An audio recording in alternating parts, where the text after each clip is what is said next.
There is a kind of man that Igbo people call Onye Obiocha, a man with a clean heart. The kind of man who gives without counting, who trusts without suspicion, who loves with his whole chest wide open like a window on a harmattan morning. Chukwuemeka Okafor was that kind of man. Everyone in Umudioka quarters knew him. Not because he was rich, he was not.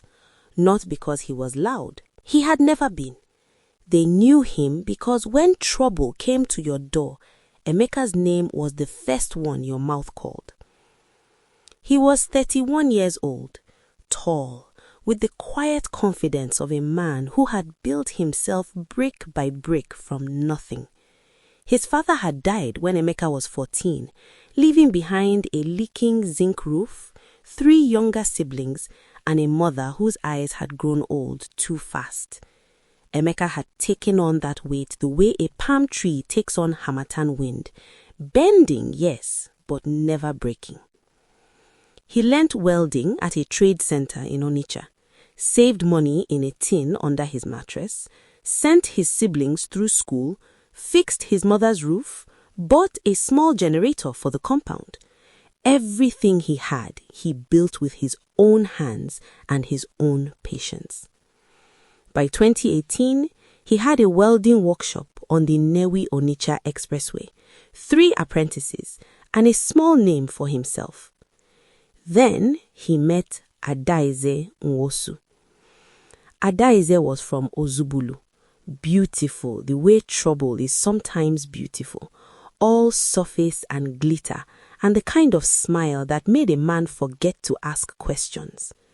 She had come to Nnewi to visit her cousin, and someone brought her to a naming ceremony where Emeka was sitting quietly in the corner, eating jollof rice and minding his business. She sat beside him. She laughed at something he said, something that was not even particularly funny, and that was it. For Emeka anyway. They dated for 8 months. In those 8 months, Emeka spent more than he should have, took her to Enugu twice, bought her a phone when hers stopped working, gave her transport money every week even when his workshop month had been slow. His mother, Mama Chioma, watched all of this from her corner of the compound with the eyes of a woman who has lived long enough to read people the way farmers read clouds. "Emeka," she said one evening, when Adaize had just left after collecting 50,000 naira for a business she said she was starting. "That girl has eyes that are always looking somewhere else.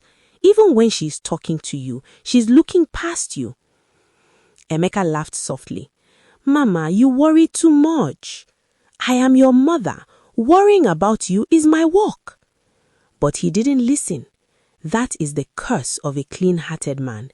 He cannot imagine in others what does not exist in himself.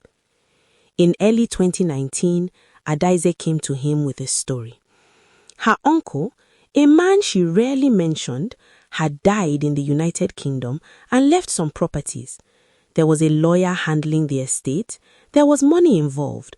But to claim any of it, someone from the family needed to travel to London to sign documents in person. She said, "I need to go." She sat across from him in his small parlor, her voice soft and urgent. "But my visa application was rejected twice. They say I need stronger financial documentation." Emeka listened. "What are you saying, Ada?" She reached across and held his hands. "Your workshop, the account, the business registration, the property documents, it is stronger than anything I have. If we apply together as a couple with intention to marry, they will grant the visa under your name and financial profile. You will be the primary applicant. And then? I travel first, handle everything with the lawyer, come back, then we process your own travel properly once the inheritance clears. Emeka, there is money there, real money, enough to change everything for us." He was quiet for a long time. "You want to travel on my visa application? As a joint application, you are the stronger profile. Without you, I cannot go, and if I cannot go, the property will be lost. He should have asked more questions. He should have called her uncle's name and asked to speak to him. He should have asked for the lawyer's number. He should have listened to his mother's quiet eyes. But Emeka was Onye Obiocha, and Adaize was holding his hands. And the future she was painting, a future with money, with a life, with her, was more beautiful than any caution he had ever practiced. He gave her his visa. Adaize traveled to London in March 2019. The first week, she called every day. The second week, she called every other day. By the third week, the calls were short. Still sorting things out. The lawyer is slow. Be patient. By the second month, her phone began to go to voicemail. By the third month, Emeka was sitting in his workshop in Newi, staring at his phone, understanding for the first time in his life what silence feels like when it comes from the direction of someone you love. He told himself she was busy. He told himself there were complications with the estate. He told himself she would call. His mother came and sat beside him one afternoon without saying anything. She just sat there, her wrapper pulled tight, watching the gate. "Emeka, eat something," she said quietly. That was all. Because what else is there to say when you watch your son begin to understand something his heart is not ready for? It was Adaize's cousin, Ugochi, who finally told him. She didn't plan to. She came to Newi for a wedding in December 2019, and she saw Emeka at the ceremony, thinner than before, quieter than she remembered, and the guilt of what she had been carrying became heavier than her silence could hold. She pulled him aside after the reception into the corridor behind the hall where the generator noise swallowed their voices. "Emeka," she said, "I am going to tell you something, and I need you to hear it without falling." He looked at her. Adaize got married. The generator roared. Someone laughed loudly in the hall. A child ran past them, chasing a balloon. "What did you say?" She met someone there, a British man. His name is David Hargreaves. They married in August. Registry. It has been done. Emeka stood completely still. "The inheritance story," he said slowly. "Her uncle?" "There was no uncle, Emeka. There was no property. There was no lawyer." Ugochi's voice cracked. She had been in contact with that man before she even came to Newi. She needed a strong visa profile to get there. She needed someone clean, no criminal record, stable income, verifiable documents, someone the UK Home Office would approve quickly. "She used you. I knew, and I said nothing, and I am sorry. I am so sorry." That night, Emeka sat in his mother's compound until past midnight. Mama Chioma came out at some point and sat beside him on the low cement bench near the guava tree. She didn't ask what happened. She already knew the shape of it. Mothers always do.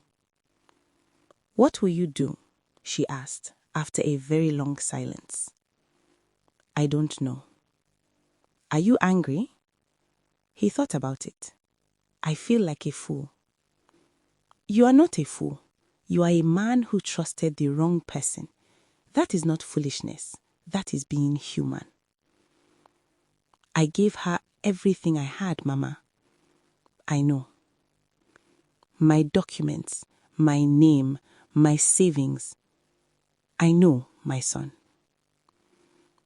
He was quiet again. Then, very quietly, so quietly his mother almost didn't hear, "She used my life to build hers." Mama Chioma did not say anything. She put her hand on his shoulder and left it there. In the months that followed, Emeka could have collapsed. Many men would have. Instead, he did something that surprised everyone who knew him. He became very, very quiet. Not the silence of a broken man. Something different. Focused. Deliberate. He doubled down on his workshop, took on bigger contracts, saved harder, spoke less. He also, and this is the part nobody noticed, began gathering information. Carefully. Patiently. He contacted a distant relative in London, a man named Ikenna, who worked in a hospital in Birmingham. He asked Ikenna quiet questions about how UK immigration records worked, about joint visa applications and what documentation trails they left, about how Home Office records connected to marriage registrations. "Why are you asking all this?" Ikenna asked. "I want to understand how the system works for when I eventually travel." Ikenna didn't press further. By late 2020, Emeka had what he needed to apply for his own UK visa, this time alone, with 2 years of additional savings, an expanded workshop, and documentation that was stronger than ever. He applied. He was approved. He told no one except his mother. "Mama, I am going to London." She looked at him for a long time. "What are you going there to do?" "Settle something," he said simply. "Emeka." "Mama, I am not going to fight anybody. I am not going to disgrace myself. I am going because there is something there that has my name on it, and I am simply going to collect what is mine." She studied his face. Whatever she saw there, some deep, settled calm, made her nod slowly. Go, but go clean. He arrived in London in January 2021. A Tuesday, cold in the way that African bones never fully accept. Grey sky, grey streets, the smell of wet concrete and exhaust. Ikenna picked him up from Heathrow. In the car, Emeka was quiet, watching the motorway lights pass like slow questions. "You okay?" Ikenna asked. "Yes," Emeka said. "You sure you know what you are doing?" Emeka turned and looked at him. "I have been planning this for 14 months. Ikenna said nothing more. 3 days after arrival, Emeka walked into the Home Office Immigration Support Office in Croydon with a folder under his arm. Inside that folder was something very specific. Documentation showing that the UK visa that had been granted under his financial profile and business documents was used by a woman who subsequently contracted a marriage while still in an active joint application immigration status that bore his name without his knowledge or consent. He was not filing for anything dramatic. He was simply, quietly, filing a formal notification of identity misuse in an immigration application process. One document, correctly filed, with evidence attached. He handed it to the officer behind the desk. The officer looked at the folder, looked at him, looked at the folder again. "Are you aware that if this documentation is accurate, the marriage contracted under this immigration status may be subject to review on grounds of fraudulent misrepresentation?" Emeka nodded calmly. "Yes," he said, "I am aware." Here is what Adaize did not know. When you use another person's immigration profile, their financial documents, their business registration, their identity to obtain a UK visa, that profile does not disappear after you land. It remains attached to the application record. And when you marry on that visa, the marriage registration references the visa status at the time of entry. Adaeze had married David Hargreaves in August 2019. Her legal status in the UK, her right to remain, her pathway to settlement, the very ground beneath the life she had built, rested on that marriage. And that marriage rested on a visa that had a problem. Emeka did not go to Adaeze's house. He did not call her. He did not post anything on social media. He did not tell her cousins or her people in Ozubulu. He simply filed one document. And then he went back to Ikena's flat in Birmingham and ate eba and egusi soup and slept for 11 hours. The investigation took 4 months. The UK Home Office does not move quickly, but it moves thoroughly. A caseworker was assigned, records were cross-referenced. The joint application documents from 2019 were pulled, statements were gathered. What they found was not ambiguous. The visa had been obtained using a financial and identity profile that belonged to Emeka. A profile assembled with his documents, his business, his name, under a joint application that represented an intention of partnership that had never been genuine on one side. The marriage contracted on the basis of that visa entry had a foundational irregularity that could not be simply papered over. David Hargreaves, who turned out to be a genuinely decent man who had no idea any of this had happened, was informed. That conversation between David and Adaeze is not one anyone witnessed, but what happened after it was known all over the small Nigerian community in South London within 48 hours. Adaeze called Ugochi, screaming. Ugochi, to her credit, did not pretend she didn't know. He found out, Ugochi said quietly. I told you years ago that what you are doing was wrong. You told him everything. I told him the truth in 2019. What he did with it was his own work. That man sat quietly for 2 years and built a case. While you were building a life on top of his name, he was waiting. Adaeze stayed silent. Where is he? She finally said. Where is he so you can what, Adaeze? Ugochi's voice was not unkind, just tired. So you can explain, so you can beg. What do you want to say to a man who gave you everything he had and you turned it into your stepping stone? Nothing. Go and sort out your life. Leave that man alone. By mid-2021, Adaeze's immigration status was under formal review. David had already begun the process of annulment, not even divorce, annulment, on grounds of misrepresentation, which meant legally that in the eyes of the court, the marriage had never been valid to begin with. She lost the flat they had shared, she lost the residency pathway she had been building, she lost the carefully constructed life she had assembled on top of someone else's name. She was not deported, she had rights and a lawyer, and the process was long, but the ground had shifted permanently beneath her. The British man she had married for papers became the man who, once he understood what had been done to him, refused to be part of it. Not with cruelty, just with a quiet, firm, British kind of withdrawal. He changed his locks, consulted his solicitor, and moved on. The last scene of this story does not belong to Adaeze. It belongs to Emeka. 6 months after filing his document, Emeka was sitting in a Nigerian restaurant in Peckham, the kind of place where the pepper soup is too spicy for anyone who wasn't born near the Niger Delta, where Afrobeats plays at a volume that makes conversation an act of commitment. Ikena was across the table from him. So that's it, you're not going to do anything else, Ikena said. I already did everything, Emeka said. You're not even angry. Emeka thought about this seriously, the way he thought about most things.